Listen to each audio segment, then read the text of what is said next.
Our next question, Jim, sent to CornyDriveThru at gmail.com from Tom Cedric. My name is Tom Cedric. Well,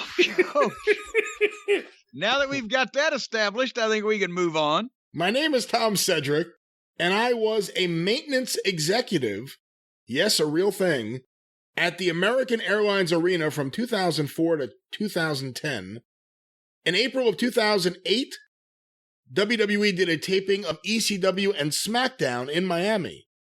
In preparation of Vince's arrival, the maintenance crew was told to eradicate all mirrors from his office. When we asked why, we were told Vince hadn't been a huge fan of mirrors since 2006. Very specific and odd date. Then they warned us that we needed to keep a roped-off space in the parking garage for him because he has a superstition that when two or more cars are in close proximity to one another, they can communicate. What? Since I'm still, to this day, not sure if it was a rib, can you please give us any info about these weird phobias? No. No. I mean, all I can tell you is Vince's office in any arena that they're in, that's one of the prime locations that they rope off, not rope off, but they pick out first is where Vince's office is going to be, because in the major arenas, there are a labyrinth of,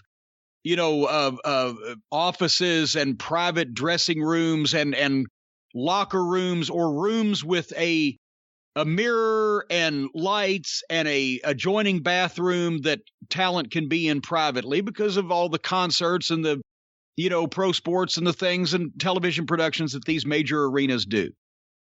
In the smaller buildings, I've mentioned before in the early days of Raw, when we would go to some real fucking doozies, then it was a little harder to find a good place, but wherever they would always get a room that was big enough for Vince and or if several people to have a meeting in, for Vince to have all of his stuff, have his books, and that's the inner sanctum where you go and talk to Vince, or you're summoned to talk to Vince or whatever. You stand out. If you're the boys, you stand out in a line outside when he's receiving. We've all heard those stories. It needs to be somewhere near Gorilla, so it's not like all the way hell and gone from the, it needs to be convenient for him.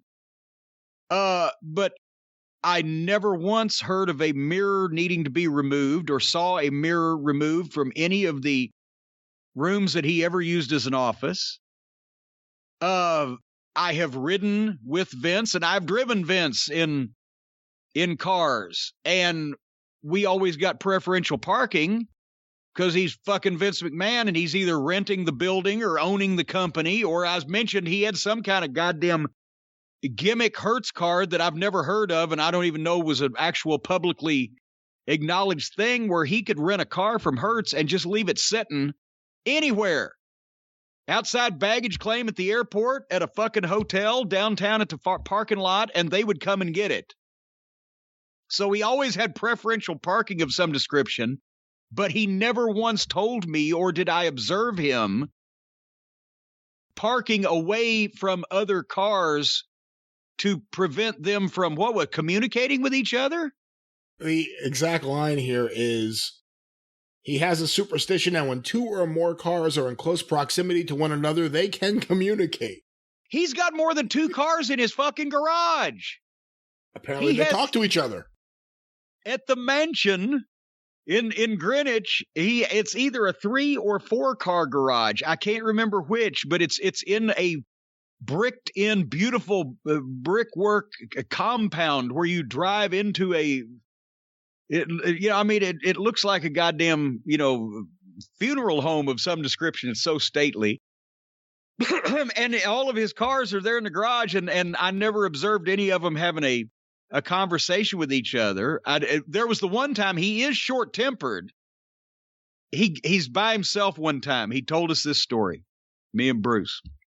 He's by himself one time. He gets in his he had like some kind of, I'm not good with vehicles. But one of the, not an SUV because they didn't have them 25 years ago or whatever, but one of those, not a Jeep, not like just a sloppy little shitty, but one of those Jeep-like vehicles that cost money. And he fucking hits his goddamn, he gets in it, he's going to go down to the little store down the street and get him some lunch or whatever, the turkey sandwich with light mustard. And he hits his garage door opener thing and starts his car and pops it into fucking reverse without looking and steps on the gas and assumes the door is open, but the garage door opener thing, either he didn't hit it right or it didn't fucking connect and he backed into his garage door. Boom. And then he looked up and he saw it. He got mad. He pulled up and put it in reverse and backed up again, back through the motherfucker. And went to the store and got fucking lunch and then came back and called somebody and had a new garage door put on. How did we get there? Vince is afraid of mirrors and he thinks cars talk to each other. No, it had to be some jolly jokers on his staff telling this poor event or arena guy, oh yeah, and the brown M&Ms and don't do this or that. I've never heard anything like that. I want to believe it. I would like to believe I really want to believe it. Something happened to Vince in the fucking 5 or 6 years that, I was not around him on a regular basis that caused him to be afraid of mirrors. Come to think of it, it's funny thing, he does have a lot of mirrors in his house, but every time I'd be standing there talking to him, I wouldn't see him in the mirror. Ah. See, you're focusing on the mirrors. I think the funnier thing is that cars are communicating with one another. And you can't let his car communicate or be near these communicating cars. But here's the thing. Did they make this guy legitimately take them? Because I can't remember the specific layout of the American Airlines Arena in Miami, but it's a major NBA arena. I have been in a bunch of them and in these various office rooms and locker rooms, and these mirrors are mounted to the walls. They're part of framework or a part of the design. Did this poor guy have to come in and get some kind of maintenance guy to come in and physically remove these giant mirrors that are fixed onto the wall and in these dressing facilities and bathrooms just because somebody was yanking his chain about Vince's picadillos? Did he do it? I think he said they did it. Oh my God. And that's something. The building would. The other funny part is thinking Vince is like, why aren't there any mirrors in here? Where are the mirrors? But no, I know that's the thing. That's because goddamn Vince is so. The one picadillo he does have, by God, is that he is fastidious about his appearance. I can't believe it. What would he be saying if he's in a room with no fucking mirrors? Was the staff ribbing Vince that he couldn't fucking? I mean, he shaves in the car in the back seat with his electric razor without looking in the mirror. He just does that as a thing like other people play with change or like his dad played with quarters or whatever. He shaves with the electric razor, but he ties his tie, he sprays his hair. He, apparently does his makeup or has it done these days. He needs... And they billed them for that. That would have been on the settlement statement from the arena, taking out mirrors, reinstalling mirrors after you leave. Well, I'm at a loss.